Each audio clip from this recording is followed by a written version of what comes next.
Instagram people, we are just waiting for Substack to go on live. I feel like we're always waiting for Substack. We are. I mean, it is a studio, so there is approximately 3 to 4 minutes delay, just in case some people say something that's not supposed to be said on air. Oh, But I'm radio trained, so I have been on the airwave for 4 years and counting now. And throughout all of these 4 years, I have not once said anything that is not supposed to be said. yeah. Well, you know that there are some words, just while we're waiting for Substack. It is on, but It's go on on. now? Okay, excellent. There are some words that are totally fine in Australia, but are really terrible words in the UK and in the US. That sounds like a whole episode. Let's talk about it behind the scene before we discuss it on air. So just in case, I do not want to get cancelled. We worked really hard to get. I think this is our 24th episode. We're definitely getting through them, which is excellent. I'm hoping that everyone is enjoying tuning in on a Tuesday or sometimes a Wednesday. Exactly, and we took inspiration from Taylor Swift and all of the great musicians that Always. we record our live performance and then release the more polished stuff, kind of slightly edited in the way that the presentation is good. I know that if you're watching live, you can't see Stephen. No, you can't see me. But if you want to enjoy the podcast while watching Stephen, as well as me, yours truly, go on askdrvincent.com. You can subscribe. We send newsletter every Sunday. We send you the recording of this episode every Thursday. Yep. At 9 o'clock, sometimes at 7 o'clock. Anyway, it's after hours, so please expect it after 5 p.m. But today we are going to talk about winter wellness, and I thought that it is quite tricky to name our episode "Winter is Coming." Winter is coming. I was sitting at my desk on Saturday in 30-degree weather here in Sydney, thinking for a topic for this podcast. And it certainly did not feel like winter was coming on Saturday. But then by Sunday, it was 12 degrees overnight in Sydney. So that is definitely the indication that things are going to get colder Yes, and the days will follow. And my father-in-law actually has this theory. It is not at all scientific, but as soon as daylight saving ends, that's the start of winter when it comes to the temperature dropping. I have some friends in Canberra who say that come the Anzac Day long weekend, which is the 26th, Yes. that's And now in the New South start of Wales, winter. it is a public holiday when On it Monday. falls on the weekend. Oh. Yes. So we get two very, very close together long weekend this month. This month. Was it this month? Yes, Easter and Anzac. Easter Yeah. and Anzac Day. There you go. Go Christmas. Anyway, let's go back to the topic. The reason why I want to talk about it, and also this coincided with the notes that my co-host Stephen has prepared, is because a lot of times I get questions that what is it about our biology that we fall sick more often, more severely when the temperature drops, when the weather is colder, when it's in winter as opposed to summer. And there are a lot of reasons biologically and physiologically why, but at the same time, there's also a psychological aspect. There's also a lot of nuances that cause us feeling sick and actually falling sick during the colder months compared to the warmer months. Yeah, I think that the general advice for flu shots, for example, is to get your flu shot before winter Yes. because there are more germs that spread. Can you explain why more germs are spreading during winter? Well, actually, the amount of germs remain the same. However, our behavior, our social behavior, significantly change during winter or during colder months. We spend a lot more time indoors. A lot of time during winter and during colder months, we're less active. It Mm. means that our body is less fit in terms of our immune system. And not only that, we also tend to drink less amount of water when the temperature is colder. I know that it sounds and feels counterintuitive, but the way that our brain works, sometimes when it's cold, it doesn't send a thirst signal to our brain, which then compel us to drink more water. Right. When we're sweaty and hot and huffing and puffing, that is actually a lot more encouraging for our brain to send a signal that you should drink water, you should hydrate yourself. So So we need to stay hydrated exactly. because, of course, we know that cells work better when they're hydrated. Well, majority of our biology is water, so it means that when that hydration level drops, our body cannot perform and cannot function in the optimal way, including our immune system. And not only that, because if you're loyal listeners, you know that 70% of our immune system is originating from our gut health. Mm. And if you are not hydrated, if you are not supplying your body with enough water, our gut system, our digestive system is not performing really well. And it's like a domino effect. When you don't drink water, your body is sort of kind of not shutting down, but conserving energy because Mm. it needs to keep water for what they think, our brain think as a more important biological function. For example, keeping your brain hydrated, keeping Yeah. your Yeah. your motherboard well hydrated compared to say your gut and digestive system. Mm. You mentioned mood and psychological effects as well. Are you talking about sunlight and vitamin Yes, D? exactly, like winter blues, right? So, this is one thing that is probably a little bit off topic, but because you mentioned about sunlight, a lot of us, I don't know about you, but myself certainly included, we love the idea of the red light therapy or blue light Yeah, therapy. I've got some friends who have started doing it just to see if it makes a difference.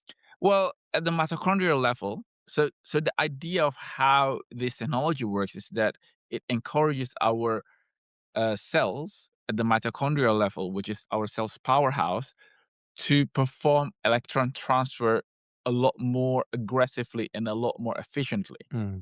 However, it is a big leap of jump from the cellular function all the way to what we can manifest in terms of skin health, joint health, all of these benefits that red light therapy is purported to be very helpful for.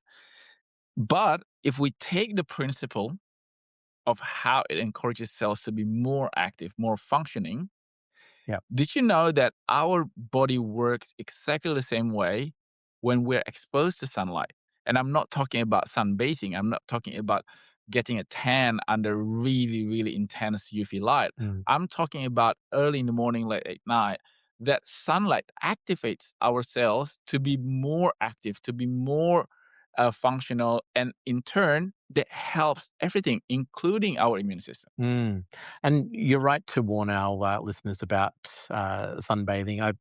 I think that quite a lot of people enjoy that pastime, but it is important to remember that the skin can burn and it can be irreversible burn within 15 minutes, which is Yes, pretty especially under the Australian sun, we have yeah. a UV index. They are notoriously high, even in the cloudy days. So make sure that you're always be sun smart, sleep, Mhm. slap, slop, and there's another one, No, that's right. Oh, there might be another one actually. slide, Slide is it? because you have to protect your eyes too, looking into the sun, and especially if you're working outside. I'm not talking about going from your car to the office. I'm talking about people who are very active outside, people who run. I mean, there are at least two big run groups and clubs in Sydney. So I really do think that if you do this every day, you need to be even more careful and cautious when it comes to your UV exposure. And I'm not someone who are so worried or fear mongering when it comes to the sun, because sunlight helps our mood. It also helps our body to synthesize vitamin D. But like with everything, too much of even a good thing is bad for us. Yeah.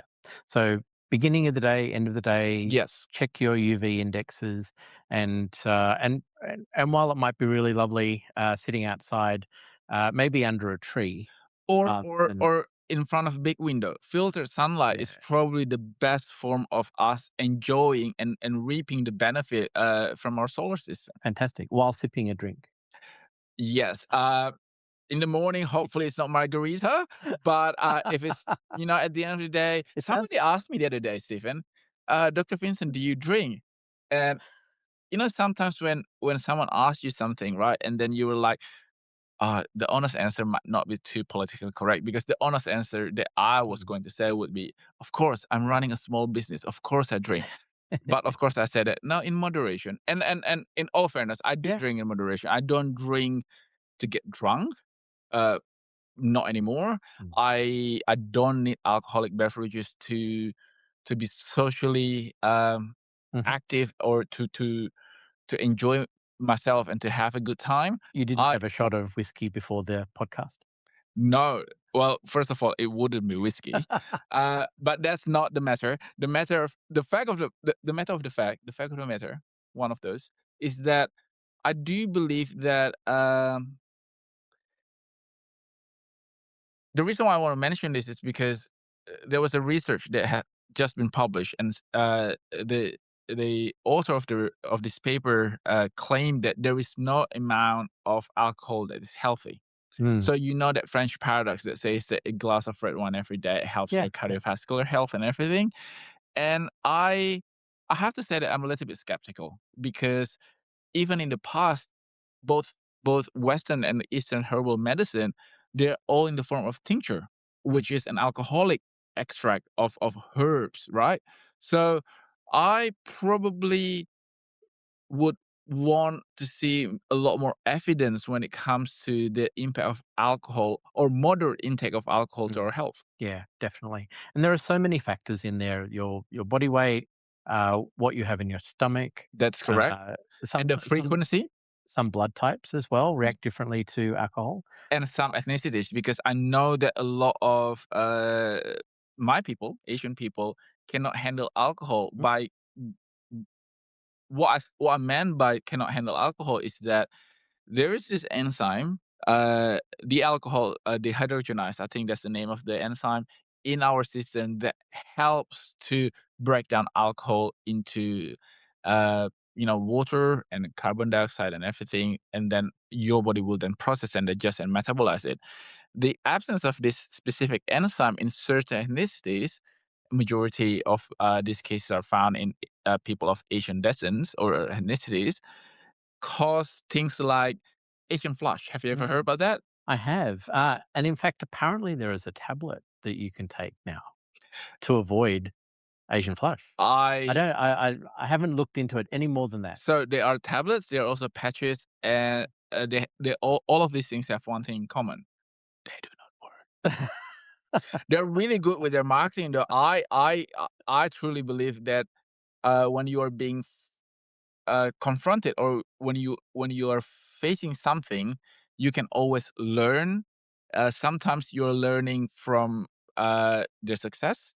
Sometimes you're learning from the things that they do that you probably didn't think of, because obviously there is a huge market in terms of young people who have this condition of Asian flush, but they want to drink. They don't want to be socially awkward because I don't really care. Mm. I don't have this condition, but even if I do, I think that it probably makes me more attractive.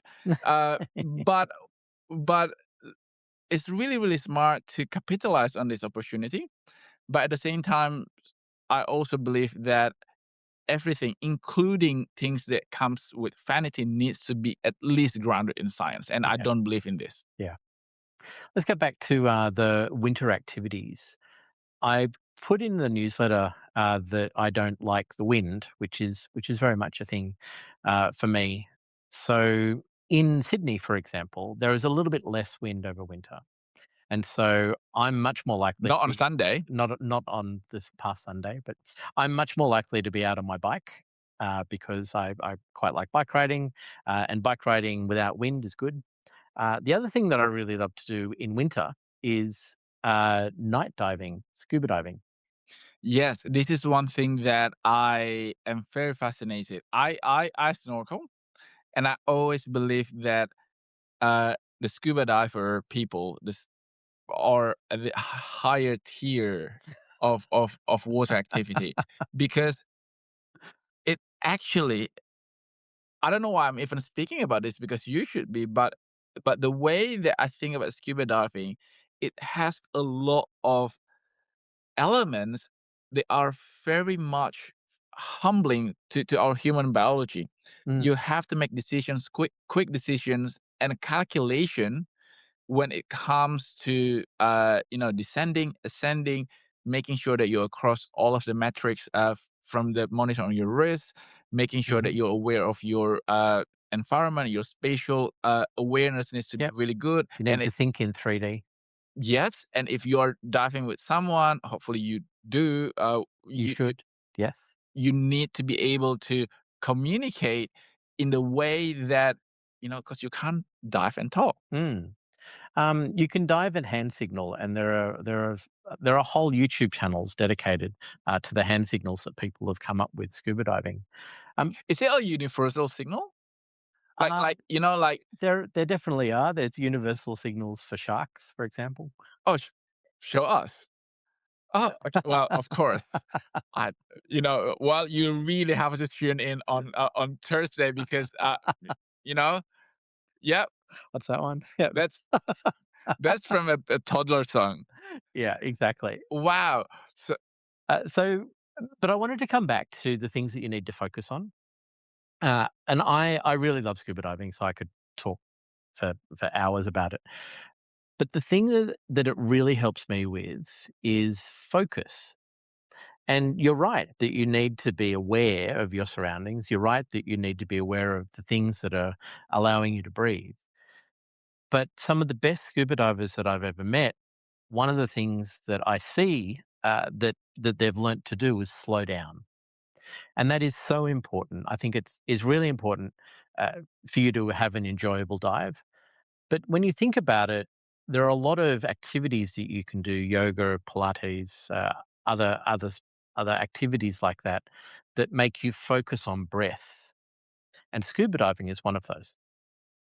And so, being focused on breath, you should never hold your breath while you're scuba diving. It's very, very important, particularly if you're changing levels.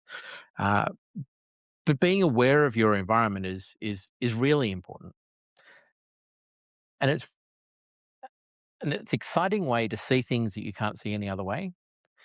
It's an exciting way to go out and spend time with friends, and then there are all sorts of wonderful conversations that happen afterwards about what you've seen and what you really enjoyed. But forcing you to slow down, to think of your breathing, to yes, you're thinking in 3D because you need to maintain your levels, etc. But then you start to notice things. So in Sydney, particularly, there are these levels of water, and they're called thermoclines. And so it's where colder water meets warmer water. okay, I've And heard about this. yeah, so in Sydney at the moment, the water is unreasonably warm for this time of year, but it's warm enough for you to go swimming in still. In Sydney, we dive in a 5 millimeter wetsuit Okay. typically, but if you go slightly deeper, you may go through a thermocline where there's cold water that's coming up from the deep, which is much colder, that is hitting the warmer water that's sitting on top of it.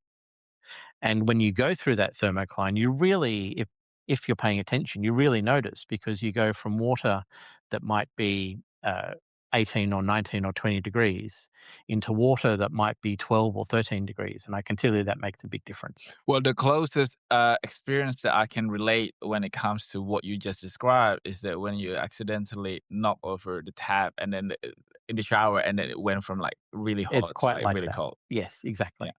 But all of those things are actually really good for your body. Yes, and I am particularly interested in what you mentioned about breathing because one of the reasons, biological reason why we tend to fall sick during winter or colder months is the way that we breathe and the condition of our airways. Mm, Because when the temperature drops, usually it is accompanied by drier air, air or lower humidity in the yeah, air, yeah. and that dry environment and low humidity really increases the inflammation rate of our airways, and that then can Mhm. cause things like postnasal drip.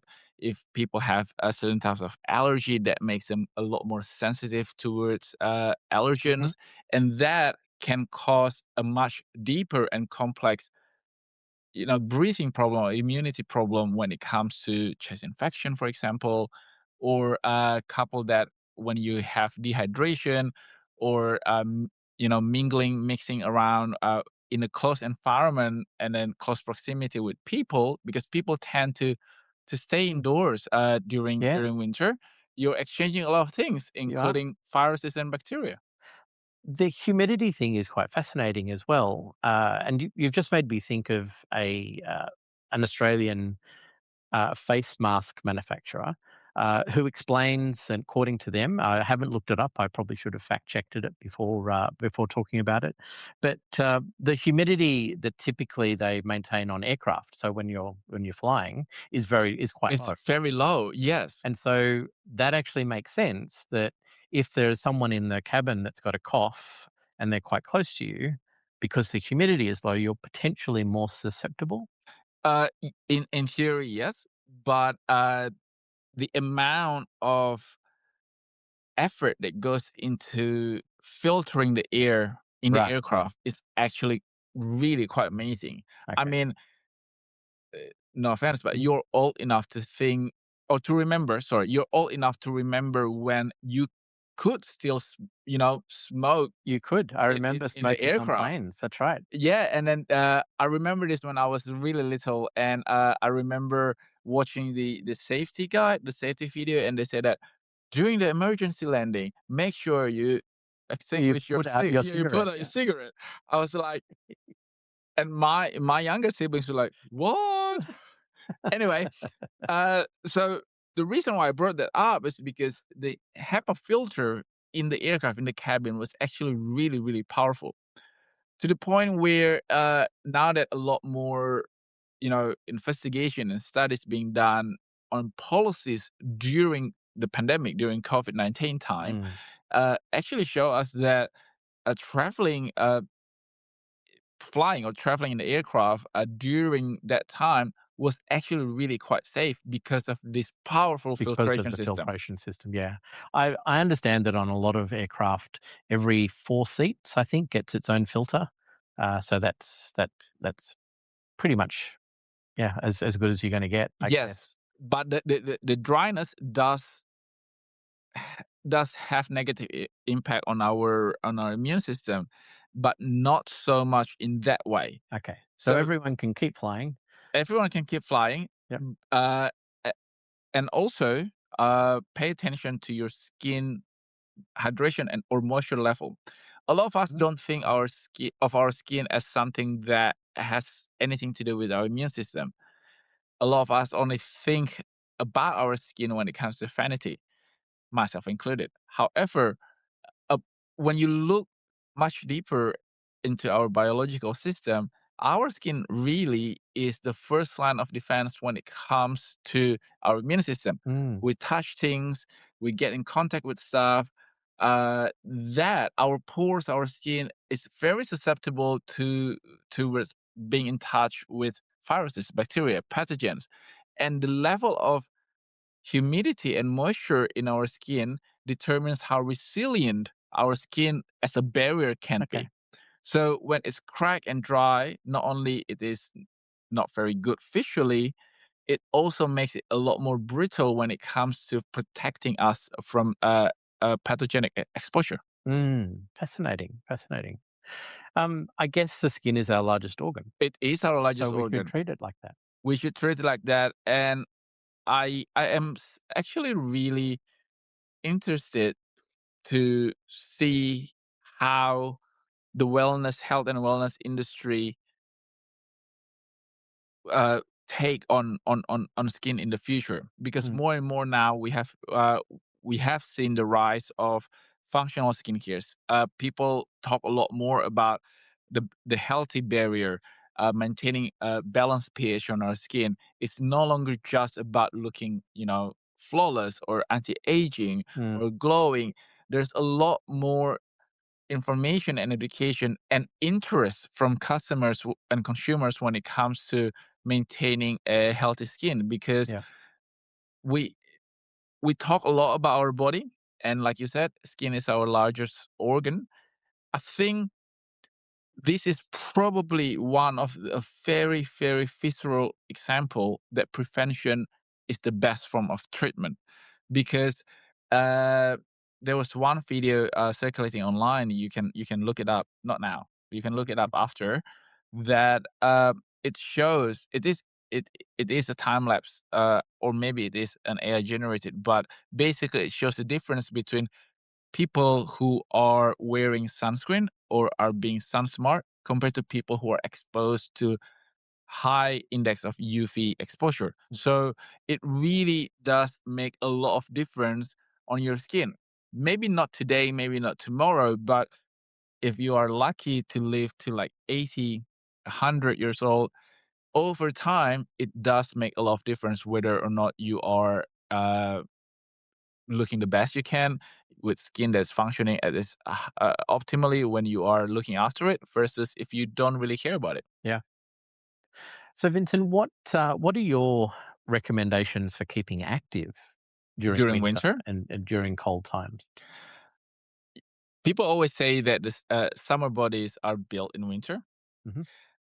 I agree with that, but at the same time, I also try to convince myself that what you do during summer or during warmer months determines determine what you do during colder months. What I'm saying is that last year we did a survey amongst our followers and customers and people that I can ask questions.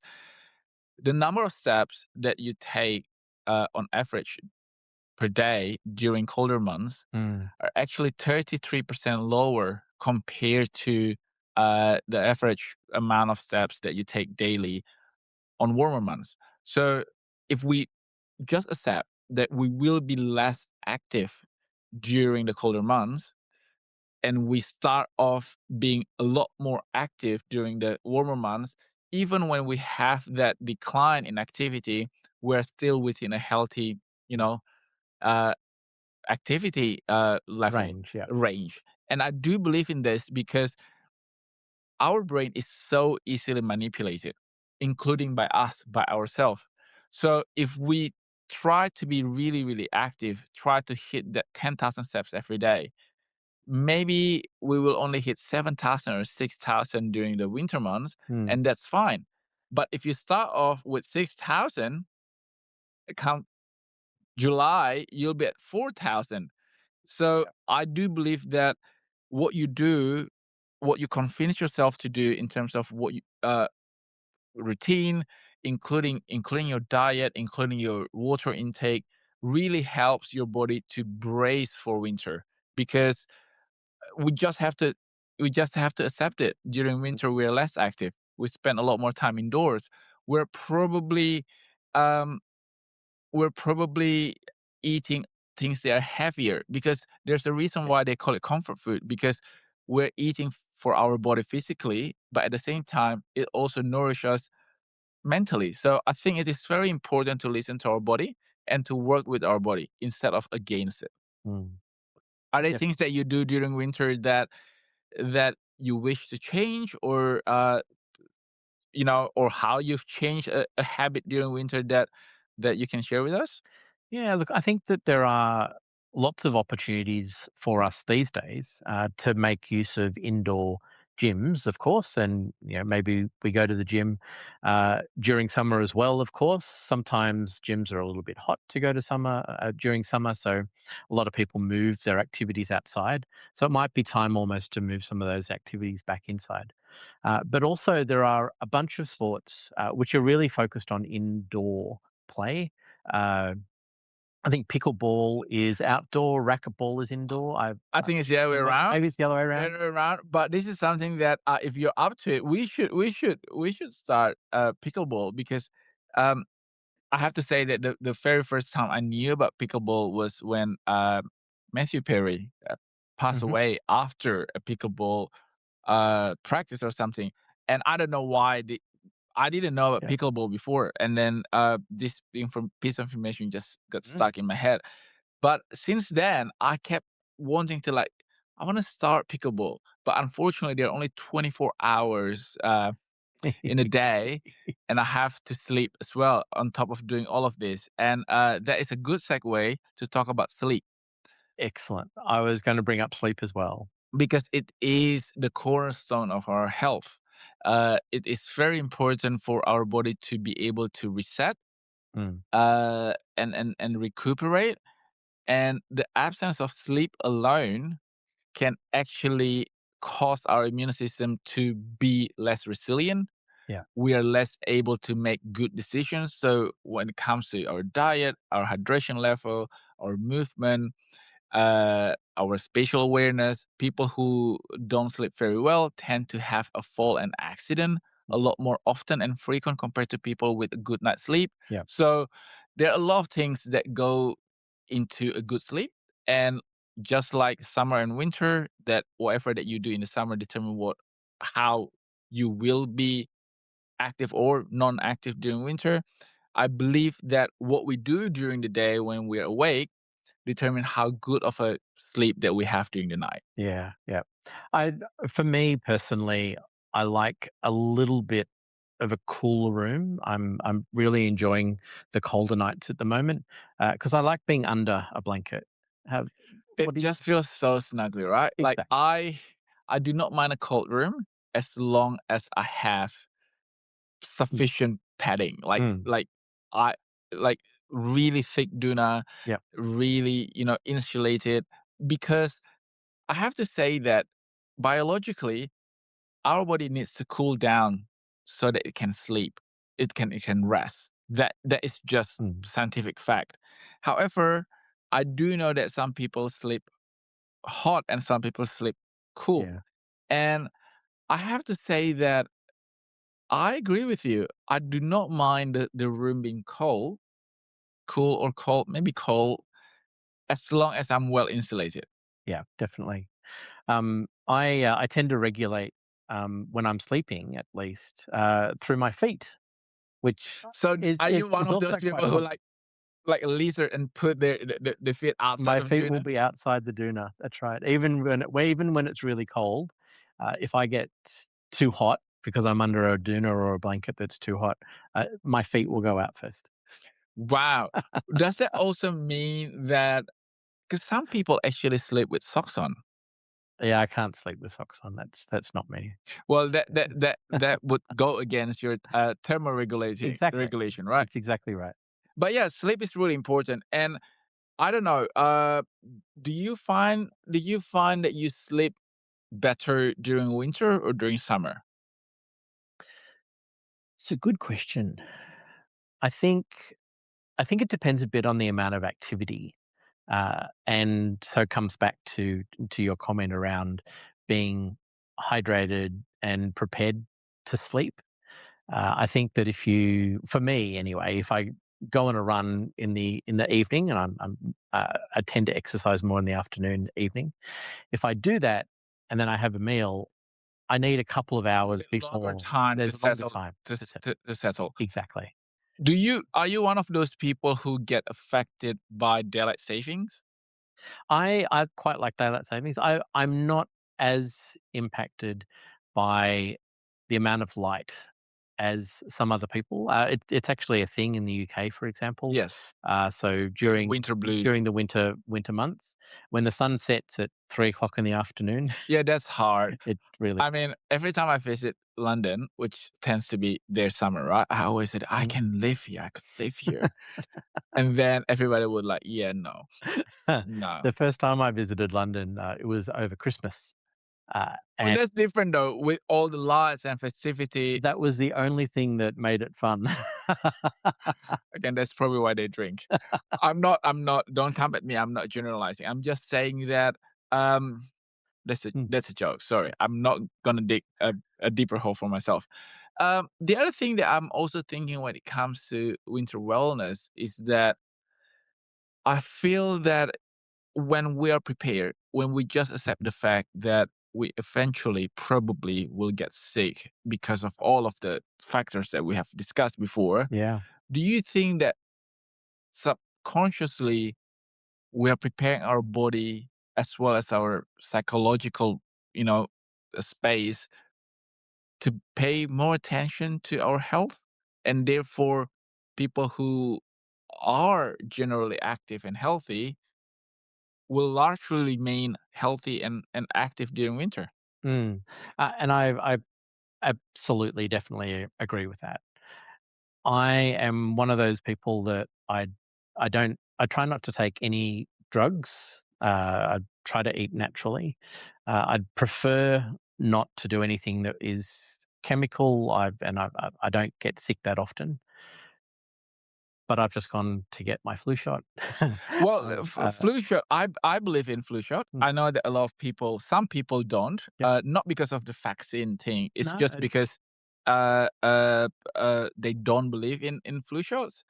And I have to say that I want to make sure that I give myself and my body its best chance to fight against all of these And strains of that's the way I see influenza. it as well, yeah. Yeah, So, a lot of the meals that I'm making at the moment, they have, a fair amount of iron in yes, them, a little bit more energy, but unless you pair iron with, a citrus or a something vitamin that's C. rich in vitamin C, it's very hard for your body to absorb it. Exactly, and so thinking about some of your meals and making sure that if you are having, more red meat, that's going to deliver some nutrients to your body, that you're having that red meat or you're having those things with active ingredients and active vitamins that allow your body to utilize.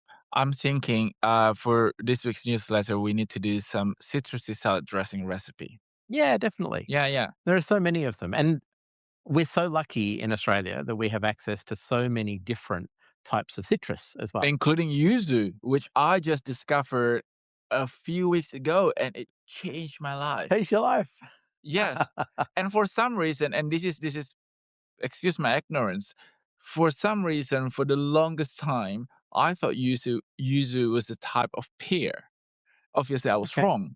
Uh, and I was invited by this chain, Fishbowl, Hmm. to try the yuzu series, and I'm not plugging them. This is just a story, true story. And I went there fully expecting it to be, I don't know, Mm. like, you know, that sweet. I thought it was like Korean inspired because in my head it was like Korean pear, pickle, and Yep. stuff like that. But no, it's so vivacious and bright, and it was It so is good. a really bright citrus, I which love is it. great. Yeah, yeah. It pairs very well with a bunch of other things as well. So, And it is oh, so good. sharp that it cuts through the creamier part of the dressing, which is really amazing. Yeah, yeah. Calamari is another one I that know calamansi. I really love. That is such a Southeast Asian fruit. I love calamansi. And have you heard of Buddha's hand? Is that finger lime? Yeah. Yes, yes, yes. The other type of citrus that I really like, lemon kaffir or lime Hmm. kaffir. Yep. Yeah. Uh, I have a tree in my backyard. I do too, but I Yeah. have not been able to get it to fruit. I'm using the leaves though Mm, because I use it a lot in my cooking, both curry as well as cocktail. yeah. So yeah, But we're coming into winter, so if you have a tree or if you have produce, do a little bit of googling maybe and work out how to store some of those things. yes, Kaffir lime leaves store they freeze really, freeze really really well. well. If you've got a citrus, you can actually you can add it with some olive oil, just a little bit of olive oil, into an ice cube tray Yes, and freeze it as well. Most citrus freezes not too bad. yeah, and the other thing that I also want to mention is that you have heard this term "eat seasonally." Mm. To us, living in the post World War II, where the Industrial Revolution, the Agricultural Revolution was like really making sure that all of this food can be accessible at any time of the year. But back in the day, eating seasonally means a lot more than what we think it is now. And that is not for no reason because Mother Nature, the earth, somehow know what type of food, what type of tubers, what type of vegetables they are grown during the colder months. They are complementary to help our immune system. Yeah. And that's why sometimes when people say the good old days, it's not all bad because all of this cultural education and information and knowledge and wisdom, they're not for nothing, you know. People in the past, I mean, we're so lucky we live in the era of modern medicine that we can trivialize things like infection, cuts, even more serious diseases. But back in the day, food literally was their medicine. Mm. It sounds like we have another podcast to talk about Food as medicine. medicine, foods as medicine for sure. Yes, I'm quite passionate about Aboriginal bush medicines as well, so we can talk about that too. But I yes. guess for our winter introduction to winter episode, what I guess I've heard is we need to stay active, We need to stay hydrated. we need to stay hydrated, we need to still focus on our sleep, Yes, always important. But then we also need to think about the kinds of foods that we're having, and perhaps if there are foods that aren't going to be available or as available in July, for example, then maybe we start storing them today, or look for replacements that are seasonally uh, accurate for the location that you're in. And I yes. stumbled a bit there because we've got listeners from all around the place. I know. I just did, and I was going to post it on my Instagram. I just did a demographic analysis of our Ah, subscriber and followers all across of our social media, and 23% of our followers and audience are from the United States of America. So I'm so sorry for all of you who are listening to Winter Wellness. You're like, what are they talking about? We're going into summer. Lucky you. But we yeah, we can do a US episode. we can do a US episode, maybe when I'm in the US, because next week I have news for you guys. But maybe instead of taking a 2 weeks hiatus, maybe we can zoom in from, from the coldest place on earth, Chicago. I like, no disrespect to my team members in Chicago, and our headquarter of our US operation is in Chicago. But gosh, that is the coldest place I've ever visited in my life. I mean, I've been to Canada in the dead of winter, I've been to Yeah. Korea in the dead of winter, but the wind chill factor in downtown Chicago, I felt that this is it. I'm going to call it. I'm gonna die. Well, Vincent, I have a challenge for you then.